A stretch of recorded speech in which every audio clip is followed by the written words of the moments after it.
Muito bom dia, está no ar o Cidades do Paraná nesse sábado. Hoje estamos gravando aqui nos estúdios da TV Bandeirantes, no litoral do estado. Vamos apresentar para vocês uma entrevista exclusiva que o apresentador José Ville fez com o ex-governador Paulo Pimentel. Meu sonho era ser professor de Direito Civil na Universidade de São Paulo, que era que eu tinha cursado. Durante o curso eu já sonhava, punha como meta ocupar a cátedra de Direito Civil dessa universidade. Então toda a minha caminhada era para ser um intelectual e professor. Mas a vida muda as coisas, né, amigo? E aí o senhor se tornou advogado e surgiu uma oportunidade de vir para o Paraná. Aí eu fui advogado 6 anos de uma empresa privada. E aí eu tive que vir, mudei de patrão. O primeiro patrão meu, todos os patrões meus eram ricos. Deixa eu te falar, só por uma brincadeira aqui. O meu primeiro patrão era o dono da Votorantim, que era o Dr. Moraes, que me chamava como companheiro e me estimulava a continuar na companhia. Eu deixei a companhia por um episódio dramático em que tive que pedir licença para atender o outro problema, que era um problema de família. Aí eu fui trabalhar com os Lunardelli. E o Lunardelli era um grupo que cuidava de café e tinha uma usina de açúcar no norte do Paraná. Eu me casei com uma Lunardelli e mais insistiu que eu viesse advogar para eles no interior. O interior era Paraná, Mato Grosso e Paraguai. E eu comecei a vir como advogado. Durante 2 anos eu advoguei no norte do Paraná e em São Paulo, para o Lunardelli. E aí, de repente, numa noite, apareceu o candidato Ney Braga, lá na fazenda, lá na usina. E eu fui convocado para hospedá-lo. Fui buscar lá no local do comício, ele veio comigo, nós jantamos às 11 horas da noite, só nós dois. No dia seguinte, ele me pediu um carro e um motorista para fazer um percurso político, até ele iria lá para dentro, até ia terminar nas barrancas do Rio Paraná. Isso na campanha de 60, 1960. Na campanha de 60. E o pessoal do Norte tinha o Maculan como candidato. E ele convenceu os Lunardelli e o Hermes Macedo, que era um grande empresário, um grande comerciante, para estimular a parte financeira da campanha. Conversei, e ele levou o motorista, pediu o motorista. Na volta o motorista, se ganhar a eleição, o Ney Braga vai te levar embora. Eu não me lembrei mais disso, me esqueci. No dia de Natal, recebi uma ligação. Venha a Curitiba que o Ney Braga quer falar com você. Eu vim para Curitiba. Eu não conhecia absolutamente ninguém em Curitiba. O único personagem era o Hermes Macedo, que estava lá no norte. Mas não conhecia ninguém. Andava na rua, mas ninguém, absolutamente ninguém. E fui para o comitê do Ney Braga, ele tinha ido para lá. E eu tive que ir para o hotel. No dia seguinte nós fomos conversar. E ele fez o convite e eu aceitei. Eu ganhava muito bem lá. E os salários aqui, inclusive, estavam atrasados. Era pouca coisa eu recebi o secretário de Estado. E ele falou assim, eu quero que você seja secretário de Agricultura. O governador não é muito meu ramo. Meu ramo é outro, eu sou de Direito, de Finanças. Mas a agricultura não, eu quero você na agricultura. Eu vi o que você fez lá na usina de Poricatu. E eu, quando eu aceitei, ele mandou chamar os meus patrões. E os patrões me empurraram e eu tive que aceitar ser secretário da Agricultura, contrariando todos os meus interesses, todos os meus objetivos e o pior, todos os meus sonhos. E a política, como é que foi esse primeiro contato? O senhor acabou se acostumando, certamente? Eu já entrei na Secretaria da Agricultura com o objetivo de acertar. Eu conhecia o problema dos agricultores, sabia o que faltava para eles. Hoje nós temos cooperativas. Nesse tempo não existia isso. Então a Secretaria da Agricultura tem que assistir os ruralistas, né, os trabalhadores da enxada naquela época. Fui indo, no primeiro ano eu recebi o título de cidadão honorário de Curitiba. Nesta solenidade, alguém me lançou candidato a governador. Aí a mosca mordeu. Fiquei desesperado para chegar lá. Mas como? Se eu estava há pouco tempo no Paraná, 1 ano ou 2, só como é que eu podia ter pretensões tão elevadas, tão altas? Depois o governador também já tinha um candidato. Eu estava me opondo a um candidato do governador. O Afonso Camargo. O Afonso Camargo. Aí foi um desastre. O governador quase me largou sozinho na poeira. E eu lutei e continuei lutando. E ele não me demitiu de secretário. Chegou um ponto que apareceu um vulto na frente. Era o Bento Munhoz da Rocha. Pronto. Que já tinha sido governador. Agora o Ney se assustou, que assistiu a divergências tremendas. Então aí primeiro eu me senti fragilizado. O Bento tinha um nome excelente, o ex-governador, ex-ministro, considerado culto, era classificado como excelente orador. Falei, vou me enroscar aí. Não, mas eu vou enfrentar. Eu ganhei a convenção do PDC, não registrou minha candidatura. Ganhei a convenção da UDN, não registraram minha candidatura. Concorri pelo PTN e ganhei a eleição. Ganhar do Bento Munhoz da Rocha, com toda a tradição dele, é mais ou menos uma luta, seria uma luta inteiramente desigual. Eu ganhei estourado no norte do Paraná. Ganhei por 2 votos em Paranaguá, que era a cidade do meu opositor. Aí eu me senti forte. 37 anos eu tinha quando eu me elegi governador. Foi o fato de chegar ao governo tão jovem que pode ter levado aos desentendimentos que o senhor teve políticos que acabaram depois prejudicando até a sua carreira? Como é que o senhor vê hoje, assim, de forma mais fria? Eu tinha o maior respeito pelo governador Ney Braga. Mas ele me apoiou, tanto que eu comecei o governo com mais ou menos uns 200 e poucas pessoas indicadas por ele e pelos seus companheiros. Então, o governo foi composto para eu conviver com o Ney Braga. Mas o grande problema do mais jovem é a personalidade. Ele não me deixava tomar decisões. E eu tinha que tomar decisões contrariando a decisão dele. Houve um episódio muito importante para mim. Eu fui convidado para almoçar com o presidente da República, que era o Marechal Castelo Branco, que eu não conhecia. E ele mandou me convidar, por intermédio dos auxiliares, e eu deveria ir tal dia almoçar com ele. E fui.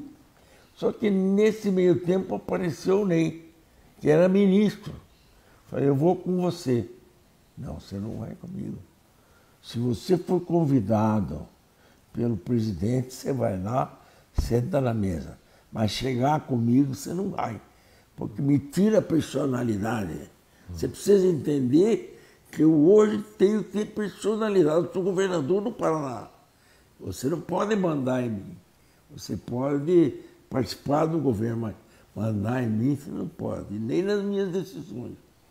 E ele ficou doente, foi nosso primeiro desentendimento.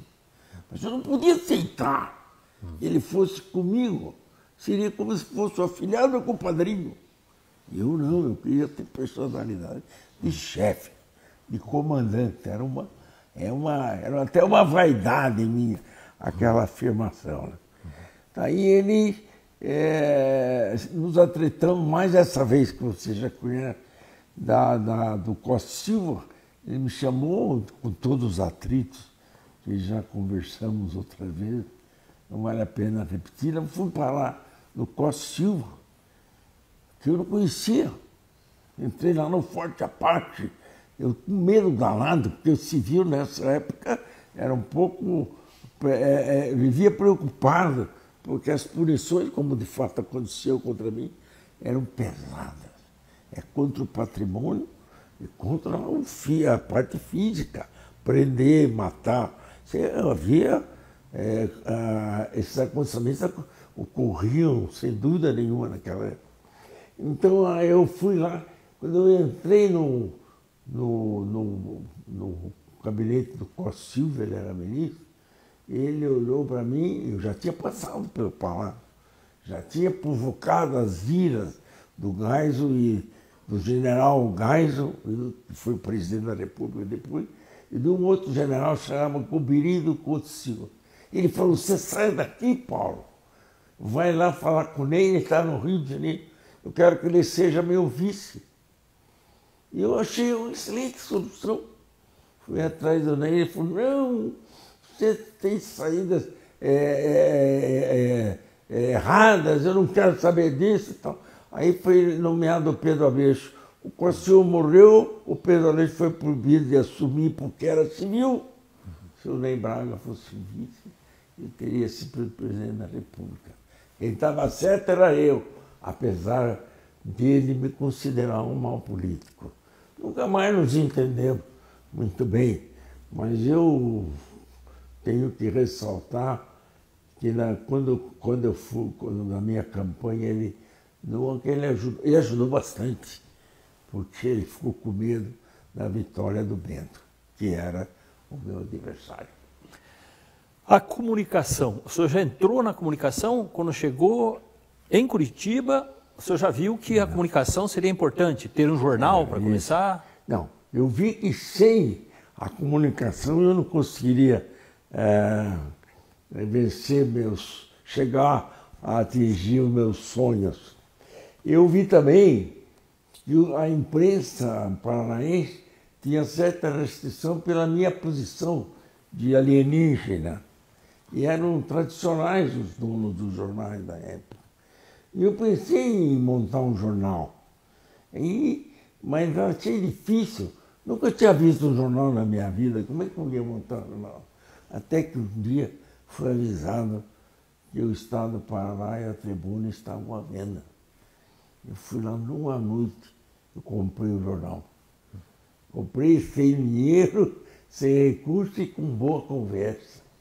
Fui buscar o dinheiro emprestado depois, no Bradesco. Eu era muito amigo do Salvador Aguiar, que era o presidente do Bradesco. E ele me ajudou e eu comprei o jornal. Nunca tinha visto na minha vida uma rotativa. Naquele tempo era feita a gravação em chumbo, preparação das... E era uma rotativa alemã de três rolos, só 3. E comprei o jornal. Quando eu soube que o prédio era da própria empresa que eu tinha comprado, eu me surpreendi, porque eu avaliei o jornal só pelo valor da maquinária, né? Não imaginava o prédio. Aí começou a minha vida de homem da comunicação. Cidades do Paraná vai um rápido intervalo comercial. Na volta, mais dessa entrevista entre o Vili e o Paulo Pimentel. Sábado, aqui no Continental, é dia da nossa famosa feijoada. E ela vem acompanhada com rodízio de carnes, massas e risotos. Aqui na esquina mais charmosa de Água Verde, você conta com um espaço confortável e um ambiente onde você pode trazer sua família e amigos para se descontrair. Contatos para mais informações: 41 991 77 0452. Sábado é dia de feijoada no Continental. A Clínica Síria, especialista em otorrinolaringologia e ortodontia, disponibiliza aos clientes tratamentos para ronco, bruxismo, problemas de audição e doenças respiratórias, além do tratamento multidisciplinar da articulação temporomandibular, zumbido e tontura. A Clínica Síria também oferece o tratamento estético com botox, preenchimento facial, lentes de contato e implantes dentários. Psicologia, nutrição, estética corporal e terapia capilar. Agende sua consulta 41 3343 0101 ou pelo WhatsApp 98430 0101. Clínica Síria. Sua saúde em primeiro lugar.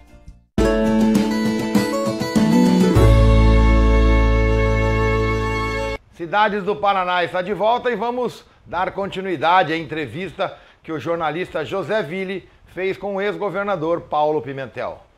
E administro uma área muito boa, na melhor posição do estado, que é o norte do Paraná, região de Alvorada, Buricatu, Florestópolis e Centenário. Tenho algumas propriedades agrícolas bem organizadas, tudo no mais perfeita tecnologia que você imaginar. Eu aprendo com aqueles que vão aos Estados Unidos, vão lá absorver os conhecimentos americanos. E a nossa produção de soja, por exemplo, tem a mesma produtividade que existe nos Estados Unidos, e em São Paulo, em Belo Horizonte. O senhor supervisiona ainda esse trabalho todo? Trabalho de produção agrícola, a área imobiliária? Eu planto soja, acompanha? Eu planto soja, planto cana-de-açúcar, estou lá na usina, planto milho e tenho uma pequena porção de gado, apenas por questão de tradição, mas sem grande resultado financeiro. Então, o que eu ganho hoje dá e sobra pelo meu custo de vida. Então, estou muito bem, estou muito satisfeito. Deus me ajudou, me dá a saúde. Talvez, de repente, Ele queira me dar uma pancada, mas não vejo perspectiva. Acho que eu vou virar uns 100 anos mesmo, viu, meu amigo? Eu acho que eu vou. Eu estou com 94 anos, você vê. Se você analisar, eu só tenho puxando a perna esquerda. O resto está em excelente condição. E o senhor teve Covid, né? Perdeu a esposa e foi para a cama do hospital, lá entubado? Foi, mas veja só que coisa terrível. De repente, eu fui para o hospital, disse, não, você estou com a garganta. Eu fui, já não saí do hospital. De repente me avisaram que a minha mulher também pegou o Covid-19 aí e foi para o hospital, mas eu não a vi. Ela ficou do meu lado e eu não vi. Ela morreu do meu lado e eu só tive conhecimento da morte dela 30 dias depois, quando eu saí da UTI. Mas eu não sinto nada trágico, porque eu acredito em Deus, acredito na outra vida, sou religioso, dizendo, se não houver assim, você não tiver uma bagagem espiritual, se você não sonhar com o reencontro, eu, minha mulher e tudo, você passa a ser um cara sem expressão. Você tem que ser, é uma vida, não é esta só, que dizem os religiosos, mas se confirma, né? Quase com certa, a vida é esta e mais aquela. E nessa altura, como é que o senhor avalia a sua trajetória de vida, né, com relação a realizações, mas principalmente a questão íntima de autoavaliação do que pôde realizar, do que pôde ser nesse mundo? Eu fiz o que pude. Podia ter feito mais, dado os erros normais na vida de todos nós. Eu errei muito, tive defeitos assim, até imperdoáveis. Também tive as minhas simpatias, as minhas antipatias, e fui dando trombada com a vida e a vida me ajudando. Estou aqui, vivo, disposto, não sou forte, porque 94 não é uma bagagem, é um peso para se carregar. Mas eu estou firme, viu? Eu vou longe ainda. Deus pode me dar um... Deus, não acredito que Ele me tire a vida tão cedo. Sabe por quê? Porque Ele me deu saúde para eu ficar. Eu hoje faço exame de tudo quanto é jeito, estou bom. Então, e os netos, como é que é ser o mentor? O senhor tem um que já é vice-prefeito de Curitiba e tem outro que é presidente da Copel. Os dois têm potencial político pela formação que tiveram, né? Pelo que estão demonstrando. O senhor vê isso como uma realização também, essa continuidade? Sim, eu creio esses meninos, mandei eles estudarem fora. O Eduardo foi para Nova Zelândia, morou 1 ano lá, em família, morou bem, para aprender bem o inglês, aprendeu, ele fala bem inglês. E o Daniel foi para a Suíça, num colégio inglês, está aí tudo por minha conta. E eu que os criei, eles estão aí trabalhando, mudando, e eu quero que eles não titubeiem. Ser absolutamente correto, honesto, qualidade que não pode ser dispensada por nenhum homem público. Não pode. Tem que ser sério. Não pode, o dinheiro do povo é sagrado. Você já ganha, o ocupante do cargo público ganha para isso. Pode até pedir aumento. Só não pode fazer orçamento secreto. Convenhamos, isso é um absurdo. O senhor teve um diferencial, além de empresário e ver a força da comunicação, mas o senhor teve um diferencial porque poucos políticos paranaenses dessas épocas anteriores tinham habilidade de oratória. E o senhor tinha uma facilidade grande para falar, inclusive nas próprias emissoras de televisão que o senhor tinha, o senhor próprio dava o seu recado. Ter uma boa comunicação, aprender a falar a linguagem do povo é algo que faz a diferença. Você sabe que naquele tempo, eu era secretário da Agricultura, eu já tinha cancha, mas eu não era um bom orador, não era um bom comunicador. Então, aqui no Paraná, naquele tempo, em Curitiba, como eles mudaram os tempos, né? Não havia um curso de oratória.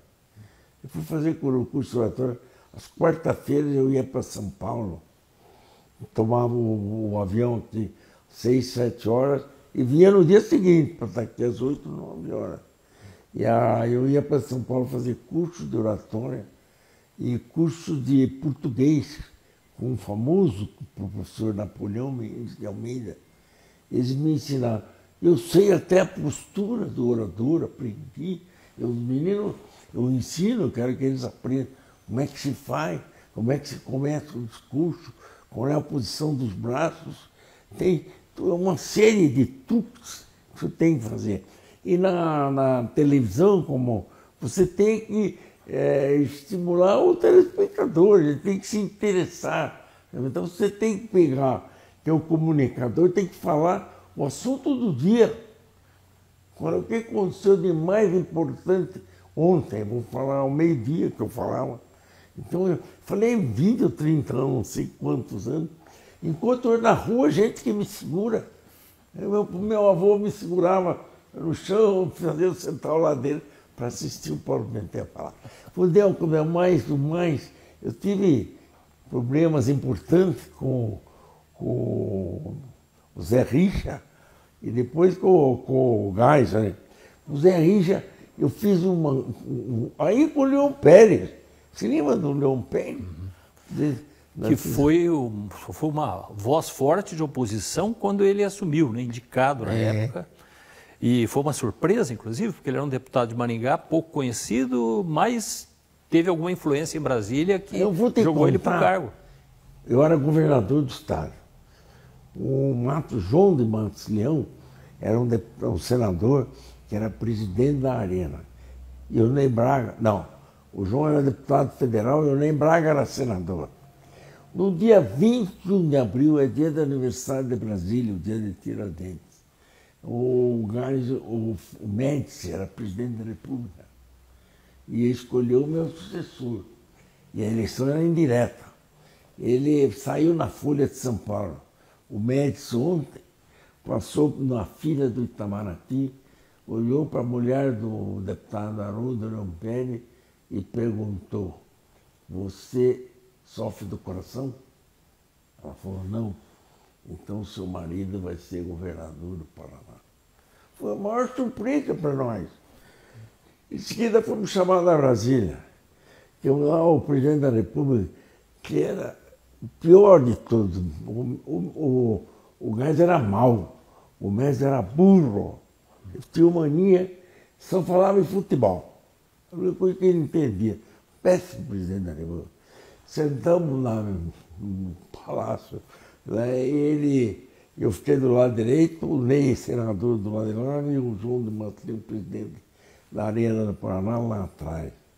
Ele falou: olha aqui, eu já escolhi o governador do Paraná, vai ser o deputado Leopoldo Pérez. Havia um deputado Leopoldo Pérez do Amazonas. Falei: presidente, o nome do seu candidato a governador do Paraná não é Leopoldo, é Haroldo Leão Pérez. Nem o nome ele sabia. Nós avisamos que acontecia aquele desastre, que 7 meses depois ocorreu, né? E a escolha dele? Onde é que esteve a força para a escolha dele, a indicação em Brasília? Foi o médico que jogava, ele era presidente da República. Quando ele foi chefe do SNI, foi o cara que ele ocupou antes. E ele jogava baralho, tranca com a mulher do Matos Leão. Ele, a mulher dele e o Matos Leão, do Haroldo Leão Pérez. Só por isso que ele jogou buraco, jogou tranca com o presidente da República e ele virou governador do Paraná. Essa é uma história terrível. Também deu com os burunacas, 7 meses depois, foi posto a correr aqui, valendo, né? Hoje, o senhor sente falta de alguma dessas coisas que o senhor se desfez, de comunicação? Teria vontade ainda de estar se manifestando? Ou agora já vê a sua rotina de outra forma, né? Que é essa que o senhor já descreveu? Hoje não, evidentemente que as minhas metas são restritas a curto prazo. Como eu lhe disse, eu acredito que eu vou passar dos 100 anos. Vocês não estão acreditando, mas eu vou passar dos 100 anos. Aí voltamos aqui para gravar de novo. Aí vem gravar comigo quando eu completar a 100 anos. Portanto, eu estou lhe dizendo que eu sou muito satisfeito comigo mesmo. O que eu pude fazer de bem, eu fiz. Tem uma coisa que eu também guardo com muita satisfação. Nunca persegui ninguém, nem inimigo meu eu persegui. Não tinha essa maldade. Talvez eu tenha, seria um procedimento, no mundo político, seria um procedimento de anjo, né? Porque eu realmente era um cara convicto dessa necessidade de ser honesto e bom. A melhor coisa que você faz na sua vida é ser bom, ajudar os outros. Eu estou enchendo mala hoje lá de roupa que eu não uso mais. Eu vou mandar lá para aproveitar o inverno, atender esses miseráveis que estão na rua. É pouco, mas é minha contribuição. Fazer o bem não faz mal para ninguém, é o ditado. E é verdade, né? Então eu estou respondendo a sua pergunta para nós finalizarmos essa conversa. Eu sou um cara feliz, sou um cara alegre, sou um cara satisfeito. Vivo sozinho, moro na minha casa só com os empregados. E eu estou muito contente. Minha mulher está lá, quem sabe, nos céus, ela merecia, porque ela era um poço de bondade. Então ela deve estar muito bem. Eu não tenho nenhum contato com ela, porque minhas convicções espíritas não chegam até com esse poder de comunicação. Bem, muito obrigado. Muito obrigado. Você é um grande sujeito, um grande repórter. Foi sempre um grande homem. Acredito que os meus conselhos para você sejam desnecessários. Muito obrigado pela conversa com a gente aqui. E esse foi o Cidades do Paraná dessa semana. Sábado que vem estaremos de volta, se Deus quiser, e Ele sempre quer.